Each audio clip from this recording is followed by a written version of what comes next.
ni sababu ya mtu kukosa husnul khatima.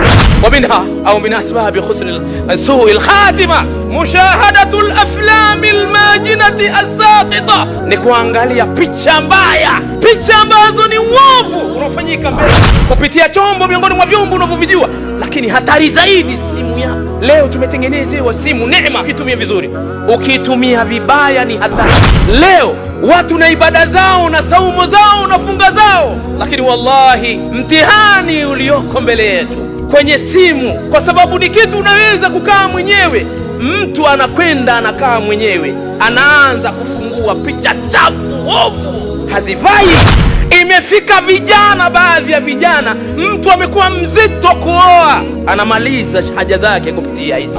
Kibaya zaidi, wako watu wamechipukia na hali hii. Imefika mahala mtu ameoa, hawezi kwenda kwenye tendo la ndoa mpaka mwambie mke wangu, wewe nipe nafasi kidogo, aende afungue angalie mpaka zile hisia zije, ndio aende kwa mke. Huu kweli wanadamu wa mmoja, ndio hisia zije. Wengine wanashirikiana. Wallahi yale madhambi yaliyoko pale, laiti tukifanya wakafati, tusimame tueleze hasara ya kuziangalia hizi picha mbele ya Allah, wallahi zinaangamiza. Tosheka na kisa kimoja tu, hichi nikuletee kimoja tu. Kisa hichi, kuna binti katika moja ya nchi, sitaji, ilikuwa yeye ni maarufu sana kwa jambo, lakini binti dhahir mutadayyana, ana dini, anaswali, anafunga, anafanya khairi zote. Wazazi wake wametulizana kusubiri ni nani atakayemposa, wamemwandaa binti mke wa mtu. Siku moja akapita dai, akaona muhadhara wa wanawake, akazungumza masala na hatari ya kuangalia picha hizi. Binti huyu kilimfika kitu, akaangusha kilio pale pale alipokaa, akalia sana. Binti yule ilimchukua baadhi ya masaa, akapoteza fahamu, baadaye ikarudi fahamu. Wazazi wake wamefika, kuna nini? Analia tu, anasema wallahi halaktu, nimeangamia. Kumbe wakati wa sakarat, wakati wa yeye kuondoka ulikuwa umewadia. Mara malakul mauti tanzilu ilayha, malaika wa mauti anashuka kwake yeye. Watu wamemzunguka na hali mbaya, wanasema la ilaha illa Allah, yanawaangalia tu.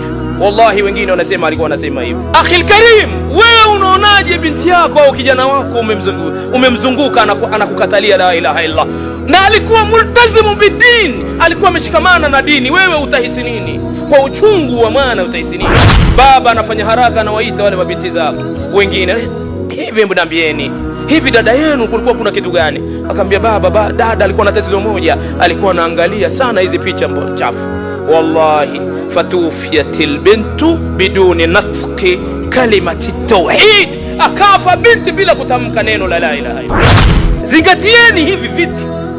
Rakibu auladakum wa banatikum, jaribuni kuwachunguza. Kaeni karibu na mabinti zenu na watoto wa kiume.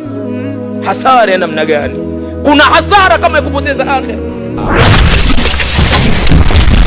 Mahasini TV, pata wa wema wa Uislamu.